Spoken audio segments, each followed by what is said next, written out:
The wind came off the cliffs like a sigh from some ancient, slumbering god. Salt stung the air, laced with damp earth and the faint scent of moss that clung stubbornly to the stone walls of Merriwick Hall. It was the kind of place that seemed to hold its breath, watching, waiting. Clara Renfield stood at the edge of the property, her boots sinking slightly into the dew-softened grass. From here, the mansion looked regal in its decay, gables like hunched shoulders, broken windows that stared out like empty eyes, ivy strangling the once grand facade. She had seen ruins before, of course. Years of historical preservation work had taken her from shattered abbeys to collapsed colonial homes, but Merriwick was different. It wasn't just that the house was falling apart, it was that it seemed to prefer it that way. She snapped a photo with her phone, though the grey sky made everything look flat. Behind her, the rest of the team clattered up the gravel path. Graddy, students, archivists, engineers. They were all here to document and begin the slow process of restoring the mansion's west wing, a task Clara had initially thought exciting, until she stood here and felt something wrong. It wasn't grief, exactly. She was used to that now. Grief had become like a second skin, worn smooth over the months since Evelyn vanished. Her sister, bright, impulsive, reckless Evelyn, had been with her last year on a trip, not unlike this one. One day she was there, the next she wasn't. A hike through forested ruins in northern France, a wrong turn, and nothing but silence. The authorities found nothing. The locals shrugged. People disappear all the time, they said, but sisters don't. Not like that, not from Clara's world. She had thrown herself into work afterward. So when the invitation from the Merriwick Preservation Society came, unusual, sudden, but lucrative, she accepted. Maybe because something in her still hoped to build something from what had been lost. She didn't know then that Merriwick Hall would take far more than it gave. It was on the third day that Clara noticed the door. The west wing had been sealed off for decades. Old blueprints marked the area as unstable, closed after a fire in 1962 gutted several rooms. They had entered carefully, testing each beam, marking rot, photographing collapsed stairwells, and the eerie remnants of a once grand ballroom that now looked like a cave of dust and splinters. Clara had been cataloguing artifacts with Jonas, the team's youngest member, an eager, bright-eyed intern from Cambridge, when she paused in the hallway outside the ballroom. She frowned. There, at the far end, past a crumbling bust of Queen Victoria and a collapsed linen cabinet, was a door she hadn't seen before. It wasn't boarded up, it wasn't bricked in, it was just there. "Jonas," she called. "Was that door always there?" He poked his head out of the ballroom. "What door?" "That one." She pointed.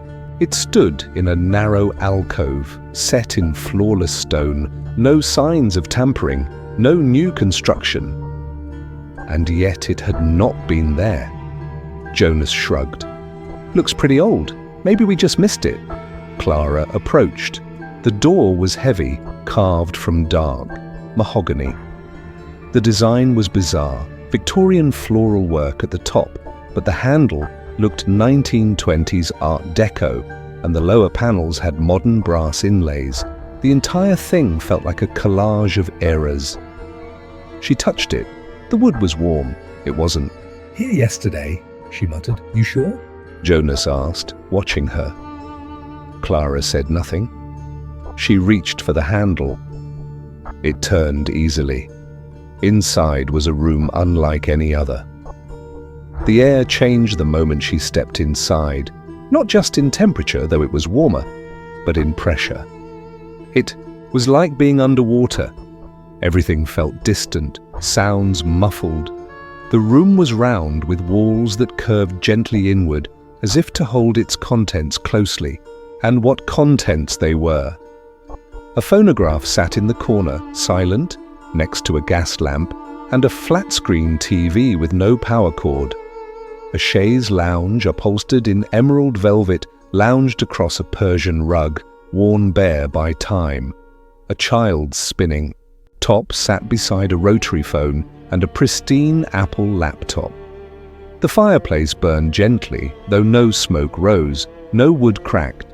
It was a museum, but not of one time, of all time. Clara's breath caught. The air smelled of old leather and something floral. Lavender? No, rose water. The mirror above the mantel was the only thing that reflected oddly. In it, her figure was just slightly off. She looked older, paler, and there was something behind her, a flicker of motion. She turned. Nothing. Jonas's voice called behind her. Clara? She backed out of the room. The air popped like a bubble. She gasped. Don't go in, she said quickly. Why not? It's strange. I don't know how to explain it. He peered inside. Looks like a storage room. Just leave it for now. She closed the door. It clicked shut with finality. Later that evening, over dinner in the makeshift base camp they'd set up in the dining hall, Clara asked about Jonas. Jonas? She said. Where is he? Who? Asked Mallory, the project coordinator. Clara frowned. Jonas, the intern, 21, always wears that ridiculous canvas vest. The team exchanged looks. There's no Jonas on the team, Mallory said gently, but he was here. I worked with him this morning.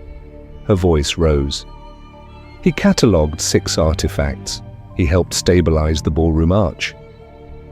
I think you're exhausted, Mallory said. There's no intern on our roster. Clara stood, walked to the bedroom Jonas had been using. It was empty, barren. The bed hadn't even been turned down. She checked her photos from that morning. In each one, where Jonas had stood, there was nothing but space. But she remembered him. His laugh, his favorite tea, his theories about ghost frequencies. She sat down, shaking. The only other time she had felt this level of cognitive dissonance was the day after Evelyn disappeared, when the memory of her sister had felt like something illicit, like remembering a dream that no one else had dreamed. She looked out the window. The door was still there, waiting. The following morning, Clara didn't join the others for breakfast. Instead, she took out her personal journal, the one she didn't use for cataloguing artifacts, and wrote down everything she remembered about Jonas. Full name, accent, birth date, details he'd shared about his mother's apple orchard. She drew his face from memory, sketching the sharp chin and the way his hair curled above his ears. She flipped through the team roster and official documents. No Jonas. No emergency contact, no stipend agreement. No luggage left behind. She checked. Her camera again. Hundreds of photos, and in not one did he appear. The image she remembered, Jonas kneeling beside her as they unearthed a broken porcelain figurine, showed only Clara, alone, reaching into the dirt. It wasn't just that he was gone. It was that the world had never made space for him at all. She looked at the door again that morning. Still there. Still shut. Marowik was like a mouth that had learned to smile. Clara immersed herself in records. The Marowik archive was badly kept. Yellowed ledger pages, family Bibles with half-erased names, entire years of history missing. But she began assembling a timeline. The mansion had changed hands repeatedly since 1821.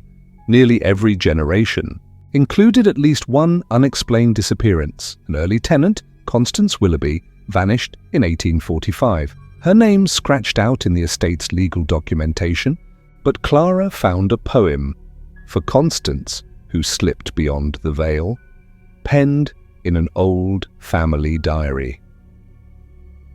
In 1902, Albert Grayson, a visiting painter, had supposedly drowned off the cliffs.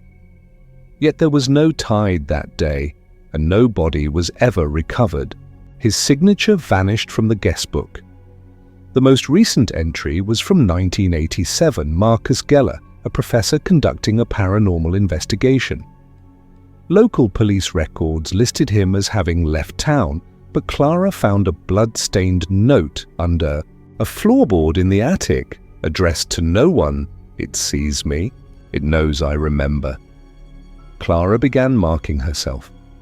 Each night she inked her name, date, and a line from her journal on her arm in black marker. It smeared by morning, but not completely. She wanted to leave a breadcrumb trail, not just in the world, but in her own mind. She recorded daily logs, took selfies with handwritten timestamps, buried slips of paper in hidden corners of the house, because the dreams had begun. At first, just whispers. Then, Evelyn's voice singing a tune from childhood. "You are my sunshine," sung in the low, slow cadence their mother had used when she was sick. Then, Evelyn's face in the mirror, her eyes wide, her mouth open in a scream Clara couldn't hear. She didn't sleep much after that. On the 5th day, she confronted the groundskeeper, Mr. Winthrop. He was the only permanent staff member of the estate, an old man with a face like dried parchment and hands like tree bark. "I know about the room," Clara said, his eyes clouded. "What room?" "The one that erases people." I saw Jonas go in. Winthrop's expression changed subtly, like a curtain drawn half open. "You shouldn't talk like that." "You remember him?" she pressed. His silence was confirmation enough. "I want to know what it is." "You don't," he said simply.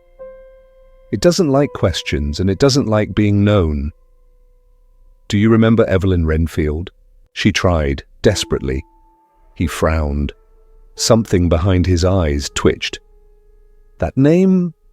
No, I don't think so." Clara didn't realize how badly her hands were shaking until he reached forward and clasped them. "Miss Renfield," he said, softly, "you need to leave. Take what memory you have and run with it." That night, Mr. Winthrop vanished, and no one remembered him. On the 7th day, the door was ajar. Clara shouldn't have gone in, but she did. Inside, everything had changed. The objects were different now.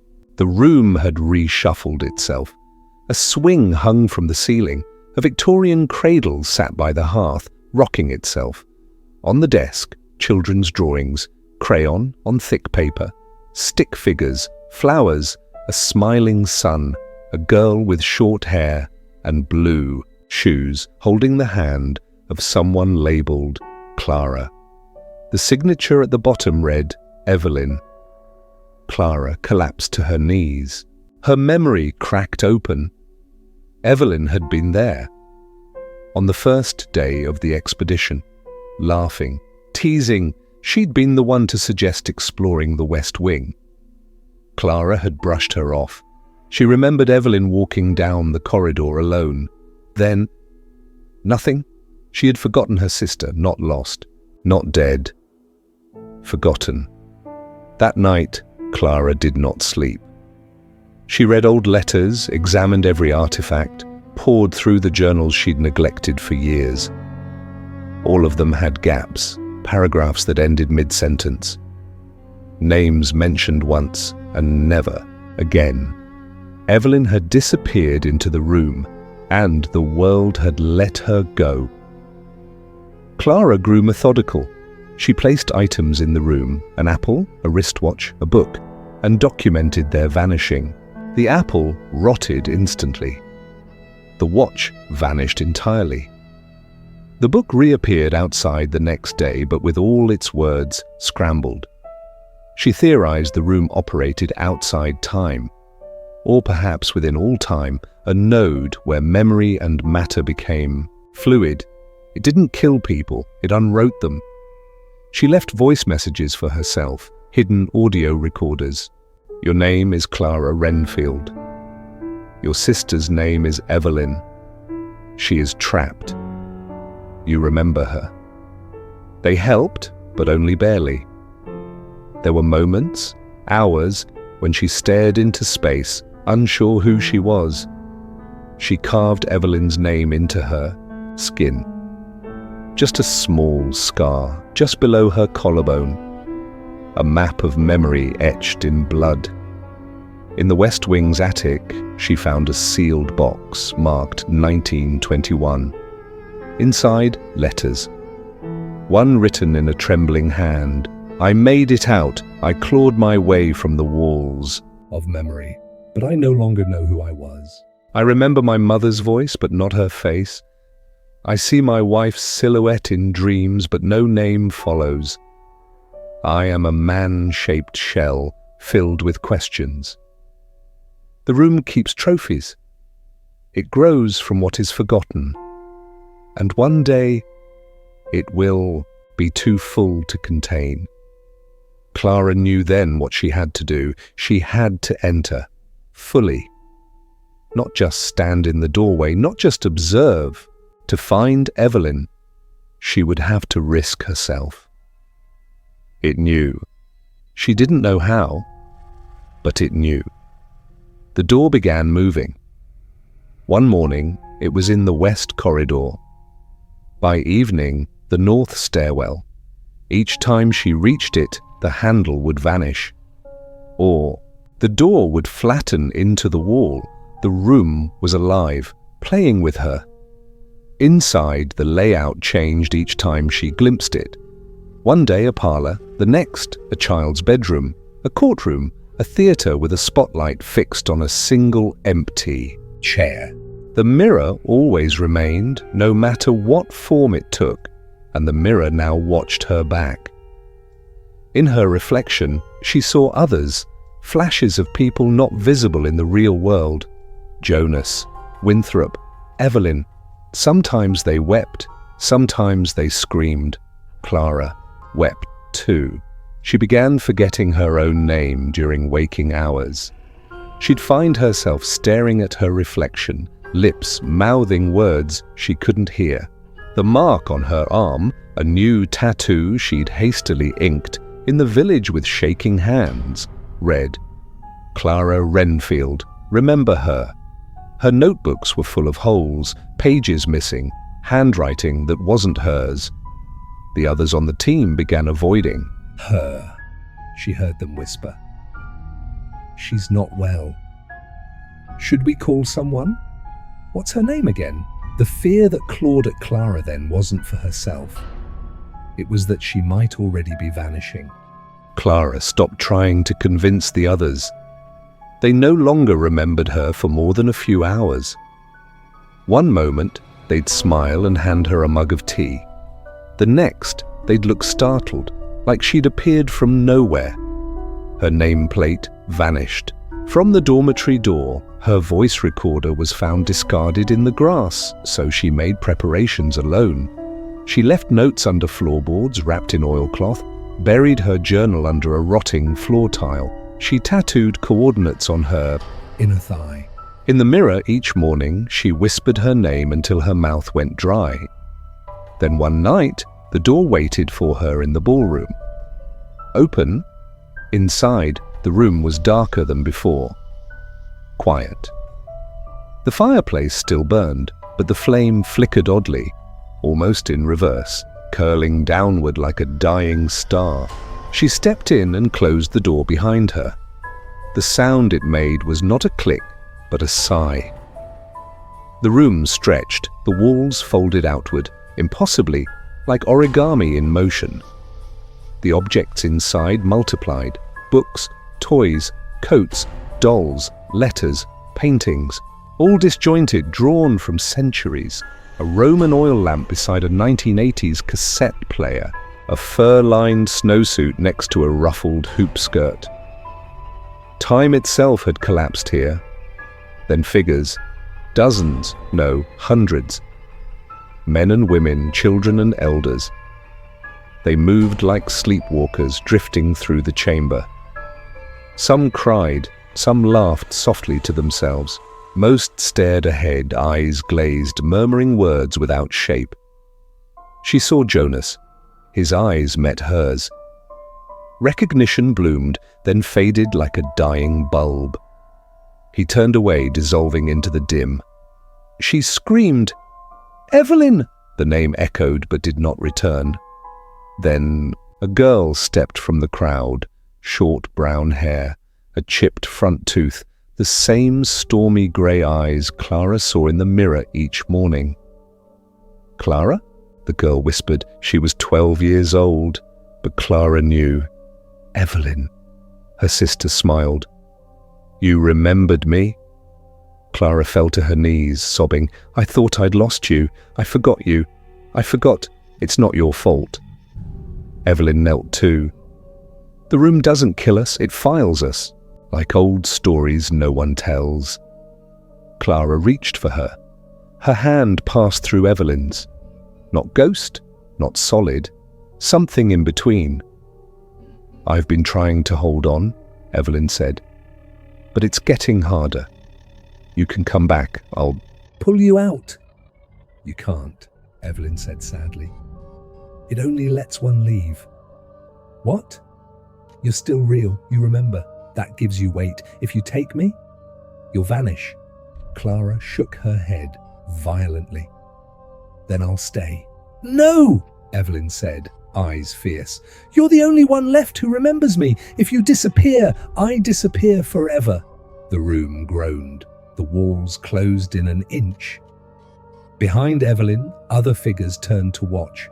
Jonas, Winthrop, Constance, the painter, the professor. All the forgotten, faces full of longing and warning. Clara looked down at her sister's hand. Ethereal, flickering. She looked at her own hand. Solid, real. But for how long? Evelyn touched Clara's heart. You have to go. You can write it down. Make people remember. I don't care about them. I care about you. If you remember me, I live. The mirror pulsed. Reflected back at Clara was a version of herself she didn't recognize. Hollow eyes, hair white as ash, skin like worn parchment, a forgotten self. The room wanted her to stay. It offered her a place, but the cost would be total. Clara Renfield, she whispered to herself. You remember her. You remember you. She kissed Evelyn's forehead. Then she turned and ran.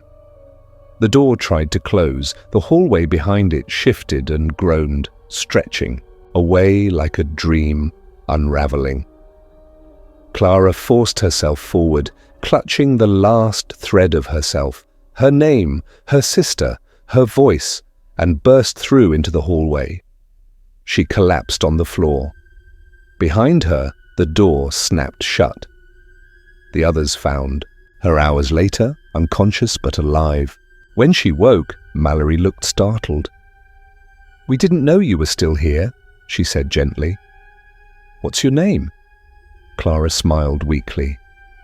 Doesn't matter, just listen. She wrote it all down, the room, the disappearances. Evelyn, Jonas, the room's hunger for memory, the way to fight it by remembering. She submitted it under a pseudonym. The report was rejected by 3 academic journals and laughed off by a 4th, so she turned it into a memoir, The Forgotten Room. It sold poorly, but one young reader, a girl named Nia, wrote her a letter. Your book made me feel like I'm not crazy. Sometimes I think my brother disappeared when I was little. I thought I imagined him, but now I think I just forgot. Clara cried for a full day. She began compiling stories from others, a network of believers, dreamers, and those who almost forgot. She mapped anomalies, traced patterns. The door was still out there, moving, waiting. But Clara no longer feared it. because she remembered. And in that memory, Evelyn lived.